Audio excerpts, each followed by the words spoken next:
I'll begin by reviewing briefly the material that we've covered in my two previous talks. First of all, as representatives of God's kingdom here on earth, we are committed to an all-out spiritual war with an opposing kingdom, the kingdom of Satan. Secondly, Satan's kingdom is highly organized. Its highest level is made up of evil spirit beings, persons without bodies, and its headquarters are located in the heavenly realms. Yesterday we looked at a historical example of how all this works in practice in Daniel chapter 10. When Daniel set out to pray concerning the future of God's people Israel, his prayers set all heaven in motion. God dispatched an angel to bring Daniel the answer to his prayer. But in his passage from God's presence to Daniel on earth, this angel was opposed by satanic angels somewhere in the heavenly realms. Only after 21 days of this spiritual conflict did this angel eventually break through to Daniel with his message. The main satanic angel that opposed God's angel was called the Prince of the Kingdom of Persia.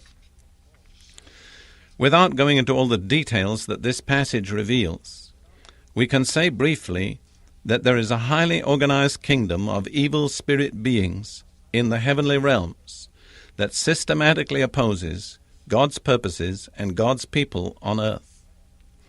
Viewed in this light, prayer is much more than presenting a list of petitions to God. It is becoming involved in a tremendous spiritual conflict that spans earth and heaven and embroils both men and angels. Today we're going to look at two related aspects of this spiritual warfare: the weapons which we must use and the battleground on which the war is fought. Both are revealed in 2 Corinthians chapter 10, verses 3 through 5. I'll read the New American Standard Version first. For though we walk in the flesh, we do not war according to the flesh. Notice Paul says we're living in the flesh and we're engaged in a war, but our war is not in the fleshly realm. For the weapons of our warfare are not of the flesh. In other words, the weapons that we use must correspond to the nature of the war. If the nature of the war were fleshly or physical, then we could use fleshly or physical weapons. Tanks, bombs, bullets, whatever. But because the war is spiritual and in a spiritual realm, therefore the weapons also must be spiritual. So the version goes on to say, for the weapons of our warfare are not of the flesh, but divinely powerful for the destruction of fortresses. We are destroying speculations and every lofty thing raised up against the knowledge of God, and we are taking every thought captive to the obedience of Christ. Notice our weapons are appropriate to the war, and we are dealing with fortresses. The King James Version reads like this: For though we walk in the flesh, we do not war after the flesh. For the weapons of our warfare are not carnal, fleshly or physical, but mighty through God to the pulling down of strongholds, where the New American Standard says fortresses, the King James says strongholds, casting down imaginations and every high thing that exalted itself against the knowledge of God, and bringing into captivity every thought to the obedience of Christ. First, let me sum up about the weapons. The weapons are suited to the area of warfare. The warfare is in the spiritual realm, therefore the weapons are spiritual. Now, I'm not going to go into further detail about the weapons now, because that will be my main theme in the 2 following weeks that I'll be talking to you on this theme of spiritual warfare. So just note that the weapons are spiritual and appropriate to the realm of the warfare, and we'll put that in our pending file until we can deal with it in greater detail in the following 2 weeks.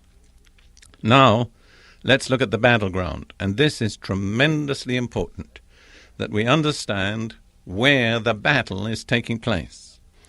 Speaking of the battleground and our objectives, Paul uses various words, and I'm choosing from various different translations now.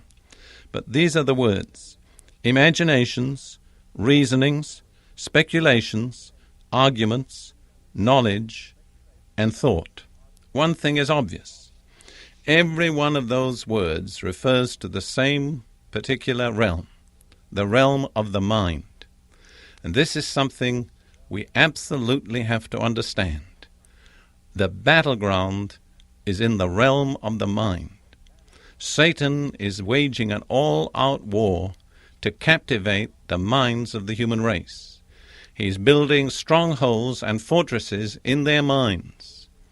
And it's our responsibility as God's representatives to use our spiritual weapons to break down these strongholds and fortresses, to liberate the minds of men and women, and then to bring them in turn into captivity to the obedience of Christ. What a staggering assignment that is. Let's ask ourselves briefly, what kind of strongholds does the Bible indicate? I would suggest to you two fairly common English words that pretty well describe the type of stronghold in people's minds. The words are prejudices and preconceptions. I believe that's exactly what Satan builds in people's minds. You've heard perhaps the definition of prejudice. It's being down on what you're not up on. In other words, if you don't know anything about it, it's sure to be wrong. If you weren't the first to think of it, then it's dangerous. If ever that was true of any group of people, it's true of religious people. Almost anything that religious people haven't heard about before, they view with intense fear and suspicion. There's another example of prejudice, which is contained in the famous statement, "Don't confuse me with the facts. My mind is made up." That's prejudice, you see. When a person's mind is already made up in advance, no amount of facts or truth or evidence or reason can change them. Only spiritual weapons can break down those strongholds. You see, people are driven and dominated by prejudices and preconceptions, often to their own destruction. I think of an example that really impressed me, maybe because I'm English by background. But in the American Revolutionary War, when the English soldiers were fighting the American rebels, their idea of war, the English idea of war, was to put on full uniform and march in rank in very highly colored uniforms with the drums rolling into battle. And the American sharpshooters just hid in the trees and in the swamps and simply shot these people down without ever being seen. By our standards today, that would be considered military suicide. But in that time, people couldn't conceive of fighting in any other way. What was that? It was a stronghold of prejudice and preconception that caused the unnecessary death of thousands of English soldiers. That's just an example of how a mental prejudice can drive people to their own destruction. Let's think of some examples of prejudices that grip people's minds. I would say religious cults, political ideologies, and racial prejudices. And they are found frequently amongst professing Christians. Some little while back, I was in South Africa preaching. I was asked to preach on this theme of principalities and wars, spiritual warfare. And as I was meditating on it, it seemed to me that the Lord gave me the identity of the strong man over South Africa, a rather unusual word, bigotry. I looked up the word bigot in a dictionary, and this was the definition: one who holds, irrespective of reason, and attaches disproportionate weight to some creed or view. That's a bigot. That's a stronghold. That's what Satan builds in people's minds.